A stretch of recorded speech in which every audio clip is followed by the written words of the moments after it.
جب بارش ہوتی تھی تو میں اکثر اپنا بستر اٹھا کے چھت پر سونے چلا جاتا تھا، کیونکہ اس میں سونے کا مزہ ہی کچھ اور ہے۔ وہ بھی ایک گرمیوں کی رات تھی، سب گھر والے چھت پر سو رہے تھے۔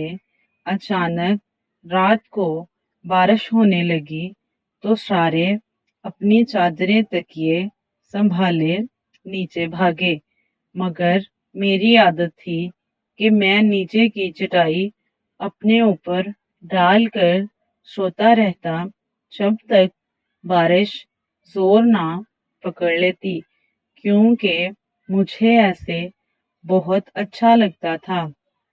اس رات بھی سارے گھر والے نیچے چلے گئے اور میں اکیلا چٹائی ڈالے سوتا رہا۔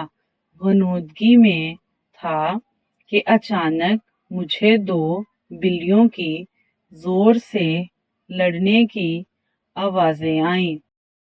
لڑتے ہوئے ان کی آوازیں سن کر میں بے چینی میں جاگ گیا۔ پہلے سوچا کوئی جوتا اٹھا کر ان کو بھگا دوں، پھر سوچا کہ میں اندھیرے میں جوتا کہاں ڈھونڈوں گا، تھوڑی دیر بعد خود ہی لڑ کر تھک جائیں گی تو چلی جائیں گی۔ اچانک خاموش ہو گئیں۔ میں دوبارہ غنودگی میں چلا گیا، تبھی ایک بلی کی زوردار چیخ میری چارپائی کے عین نیچے سے آئی اور میں اچھل پڑا۔ میں نے چارپائی کے نیچے جھانکا مگر وہاں کچھ نہیں تھا۔ ادھر ادھر نظر دوڑائی مگر وہاں کوئی بھی نہیں تھا۔ میں نے سوچا کہ شاید میرے اٹھتے ہی اس نے ساتھ والے گھر میں چھلانگ مار دی ہو۔ میں نے جوتا پاس رکھ لیا، اب اگر آئے تو اس کو نہیں چھوڑوں گا۔ میں دوبارہ لیٹ گیا اور خود کو پرسکون کرتے کرتے تھوڑی دیر بعد دوبارہ نیند میں چلا گیا۔ آنکھ تب کھلی جب بلی کے غرانے کی آواز میں نے اپنی چارپائی کی سیدھی طرف سے محسوس کی۔ اس کی غراہٹ پوری چھت پر پھیل رہی تھی۔ میں نے آہستہ آہستہ اپنا ہاتھ جوتے کی طرف بڑھایا اور اس کو مارنے کے لیے اٹھا۔ دیکھا تو وہاں کچھ بھی نہیں تھا، لیکن مجھے اپنی بائیں طرف سے آواز آ رہی تھی۔ میں اچانک بائیں طرف پلٹا تو وہی آواز مجھے دائیں طرف سے آنے لگی۔ اب وہ آواز کبھی دائیں طرف کبھی بائیں طرف سے آنے لگی، کبھی دور جاتی ہوئی آواز آتی اور کبھی قریب آنے سے آنے لگتی۔ اچانک شدید خوف میرے بدن میں دوڑ گیا، میری پنڈلیاں اور پیر سن ہو گئے۔ مجھے لگا کچھ گڑبڑ ہے۔ اچانک میں نے دیکھا کہ ایک سیاہ بلی دیوار پر بیٹھی سرخ آنکھوں سے مجھے گھور رہی تھی۔ اس کی آنکھیں انگاروں کی طرح دہک رہی تھیں۔ میں کانپتے ہوئے اسے دیکھ رہا تھا۔ اتنی ہمت نہیں تھی کہ میں بھاگ کھڑا ہوں۔ پھر وہ اچانک بڑی ہونے لگی اور میرے دیکھتے ہی دیکھتے بکرے جتنی بڑی ہو گئی اور ایسی نظر آ رہی تھی جیسے کالا چیتا ہوتا ہے، کیونکہ وہ بالکل سیاہ بلی تھی۔ پھر اچانک اس نے ایسی پوزیشن لی جیسے وہ دیوار پر سے مجھ پر چھلانگ لگانے والی ہو۔ میرے منہ سے ایک زوردار چیخ نکلی۔ میں ایک ہی چھلانگ میں نیچے اترا اور سیڑھیوں کی طرف بھاگا۔ میری چیخ اتنی بلند تھی کہ میرے امی ابو اور بڑا بھائی صحن میں آ گئے اور میں سیڑھیوں سے نیچے آتے ہی گر کر بے ہوش ہو گیا، مگر پریشانیاں ختم نہ ہوئی۔ کچھ دنوں تک مجھے ڈراؤنے خواب آتے رہے۔ مجھے وہی بلی نظر آتی جو کبھی میرے نرخرے پر دانت گھاڑے ہوئے ہے، کبھی وہ میرا خون چاٹ رہی ہوتی۔ میں نیند میں چیخنے لگتا۔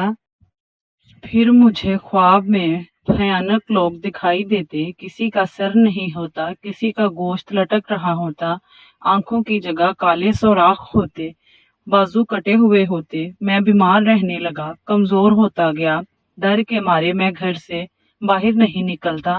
پھر مولوی صاحب دم کرنے آتے، مجھے پانی پلایا جاتا، میری والدہ ہر وقت مجھ پر سورہ یاسین پڑھ کر پھونکتی، افاقہ ہوتا مگر پھر وہی حالت ہو جاتی، بیٹھے بیٹھے چیخیں مار کر بے ہوش ہو جاتا۔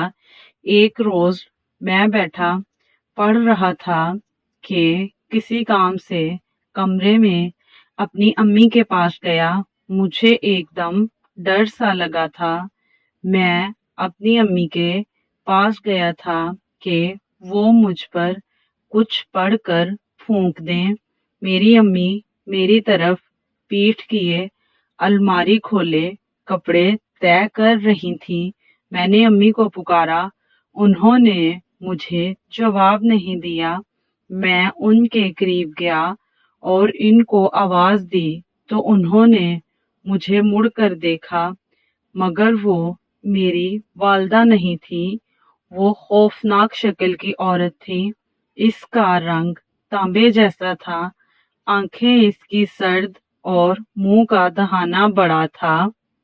وہ ہاتھ پھیلائے ہنسی چلی جا رہی تھی اور مجھے اپنی طرف بلا رہی تھی۔ اس کے دانت چمک رہے تھے۔ میں تو پہلے ہی ڈر کے اپنی والدہ کے پاس دم کروانے آیا تھا، اس عورت کی شکل دیکھی تو وہیں بے ہوش ہو گیا۔ جب ہوش آیا تو مولوی صاحب میرے سرہانے بیٹھے کچھ پڑھ رہے تھے۔ میرے ابو شدید پریشانی میں بیٹھے تھے۔ مولوی صاحب کے پوچھنے پر ان کو میں نے ساری بات بتائی تو وہ سوچ میں پڑ گئے۔ پھر اس طرح کے واقعات میرے علاوہ میرے گھر کے دوسرے افراد کے ساتھ بھی پیش آنے لگے۔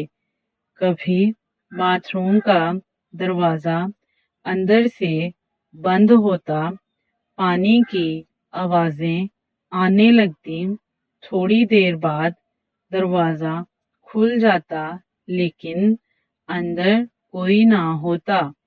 ایک بار ہم سب رات کو ٹی وی دیکھ رہے تھے کہ بجلی کا بٹن ٹھک سے اوپر ہوا اور بلب بجھ گیا۔ ایک بار میری امی کی چارپائی کمرے کے بیچ میں کسی نے کھینچ کر دور کر دی۔ جب وہ سوئی ہوئی تھیں، چیزیں ہم ایک جگہ رکھتے مگر ہمیں ملتی دوسری جگہ سے تھی۔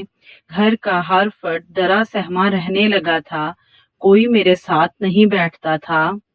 سارے بہن بھائی مجھ سے گھن کھانے لگے تھے، کوئی میرے منہ پر تھوکنا بھی گوارا نہ کرتا تھا۔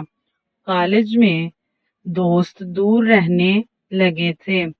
کئی بار ہم دوست بیٹھے ہوتے تو میری پونگی خود بخود بجنے لگتی، جس کی وجہ سے میں بے حد شرمندہ ہو جاتا۔